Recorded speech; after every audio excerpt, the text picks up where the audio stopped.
네, 안녕하세요. 신학스맨입니다. 오늘은 워터댄서라는 이 장편 소설을 이제 알려드리러 왔습니다. 타네이시 코츠라는 미국인이 썼는데요. 이 저자 해제부터 먼저 해보려고 합니다. 먼저 이 책에 있는 정보로 저자 해제를 하고, 영상 후반부에 가서는 이제 책에 없는 정보, 특히 법원서 이 작가가 진술한 내용을 알려드리겠습니다. 타네이시 코츠는 이제 미국인인데 미국에서 가장 영향력 있는 작가이자 저널리스트라고 합니다. 1975년에 태어났으니까 45세 정도 됐네요. 46세. 볼티모어에서 태어났고 기자로서 블로그에 고정 칼럼을 쓰다가 그 블로그가 2011년에 타임즈의 최고의 블로그 중 하나로 선정이 됐다고 합니다. 네, 그래서 이 워터댄서는 이 작가가 선보이는 첫 장편 소설입니다. 네, 저서 해제 살짝 들어가자면은 이 워터댄서는 이제 장편 소설 문학이고 2020년에 이제 써졌습니다. 번역 출판되었습니다. 우리나라에서 초판 1세 인쇄가 2020년 10월 14일, 초판 1세 발행이 2020년 10월 20일. 그리고 번역자는 강동혁이라는 분이 번역을 했습니다.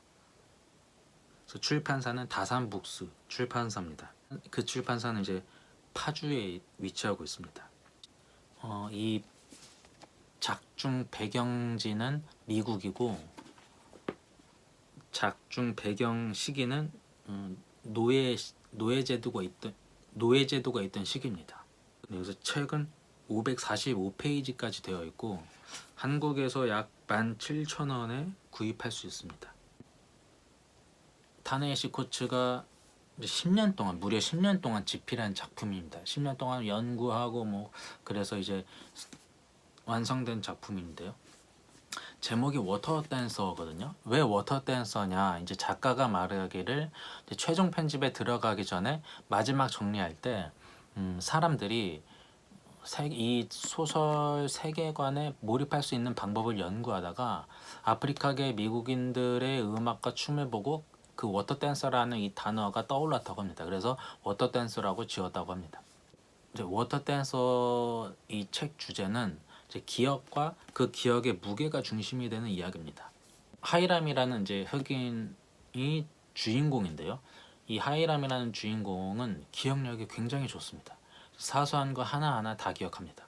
그러나 본인과 밀접하게 관련된 것은 이제 기억하지 못합니다. 예를 들어서 어머니, 특히 어머니를 기억 못하죠. 그래서 주인공은 그 이유를 찾아 나섭니다. 그 이유를 찾기 위한 노력이 이 이야기의 중심이 됩니다. 그의 본질을 왜 잊었는지 말이죠. 저서에서 이제 이 책에서 노예라고 지칭하지 않고 노예가 된 사람들이라고 표현합니다. 그래서 노예가 된 사람들의 인간성을 생생하게 그렸습니다.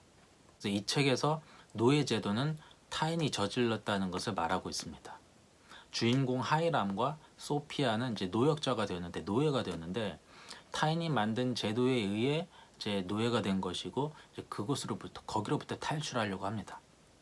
그래서 하이람은 좋은 기억력으로 이제 계속 기억을 합니다. 이 책에서. 그래서 노예가 된 사람들의 정체성을 알게 하기 위해서 이제 계속 기억하는 거죠. 그래서 기억을 못하면 전진할 수 없기 때문에 계속 기억을 합니다. 작중에서 사람들이 이 노예에게 매료됩니다. 그 매료된 이유가 기억 때문이에요. 상류층들은 이미 다 잊었는데 이 노예들은 기억하기 때문이죠. 특정한 것들을 잊어버리는 게 상류층의 특권이라고 살짝 꼬집어서 말합니다. 그래서 55쪽에 이런 말이 나옵니다. 주인들은 물을 가져다 끓일 줄도 몰랐고 말에 굴레를 씌울 줄도 몰랐으며 우리가 없으면 속바지 끈 하나 매지 못했다. 우리가 그들보다 나았다. 그래야만 했다. 우리에게는 게으름이 문자 그대로 죽음을 뜻했지만 주인들에게는 게으르게 사는 것만 한 인생의 목표도 없었으니 말이다. 그래서 이 작가는 이 인종에 대해서 살짝 날카롭게 좀 꼬집죠. 뉴욕타임즈도 이 작가에 대해서 미국의 인종에 대해 아주 날카로운 사상가라고 합니다.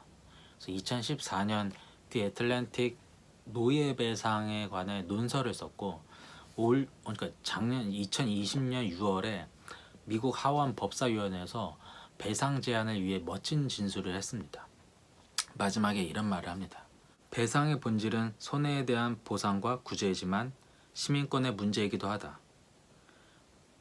하원은 2009년에 노예화에 대한 사과를 수행했지만 이기적인 애국심은 거부했다.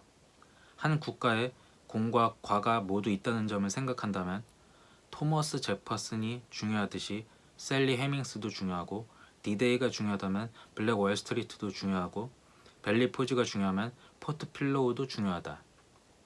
정말 중요한 문제는 우리가 과거사에 묶인다는 것이 아니다. 우리가 과거와 묶일 만큼 용감한지가 중요하다. 참고로 토머스 제퍼슨은 이제 미국 그 독립선언문을 읽었던 미국 대통령이었고 셀리 해밍스는 이제 토머스 제퍼슨 대통령의 노예였죠. 하긴 노예였는데 그녀가 낳은 자녀들의 아버지가 토머스 제퍼슨 대통령이라고 훗날 밝혀졌죠. 그래서 작가는 이제 이 타네이시 코츠는 이제 그 법원에서도 그랬고 이제 책에서도 그렇고 백인만 중요한 게 아니라 흑인도 중요하다라고 말하면서 이제 돈보다 먼저 백인들이 인정하기를 원한다 라고 이제 주장하고 있는 거죠. 배상을 생각하면 얼마 받냐 생각하는데 보통 그렇게 생각하잖아요. 돈 얼마냐. 근데 그 액수가 문제가 아니라 먼저 무엇보다 인정이 중요하다. 인정이 있다. 인정을 해야 된다. 라고 주장하고 있습니다. 책 후반부에 가서 이런 내용이 있습니다. 하이람의 그 주인 상류층 이제 하월이라는 사람이 있어요. 그 하월이라는 사람이 그 노예 하이람에게 이렇게 말합니다. 너에게 일어난 일을 나는 잊지 않았다. 그래서 하월은 이제 너에게라고 말하면서 마치 자기는 하이람을 부려먹지 않았다. 너와 나는 그렇게 상관이 없다. 라고 말을 하는 거죠. 책임을 회피하는 겁니다. 책임지기 싫어서 말이죠. 네. 그래서 먼저 책임을 져야 된다. 인정을 해야 된다. 이것을 좀 중요하게 말하고 있습니다. 네, 이 책의 주인공이 이제 그 고통스러운 기억을 통해서 이제 고통스럽지만 계속 이제 역사에 대해 직면하면서 나가는 거죠. 그래서 성장하는 일대기를 담은 책입니다. 뉴욕타임즈 베스트셀러 1위, 뭐 아마존 베스트셀러 1위, 그리고 오프라 그 애플 TV 플러스에서 하는 오프라 윈프리 북클럽 선정도서 첫 번째 책으로 선정된 책이기도 합니다. 이 책을 통해서 독자들이 그러니까 이 책을 읽는 독자들 뭐 그리고 제 영상을 보시는 분들도 이 책을 통해서 인간과 세계를 좀 더 이해하는 기회가 됐으면 좋겠습니다. 네, 그러면 지금까지 미국 장편 소설 워터 댄서 책 소개였습니다.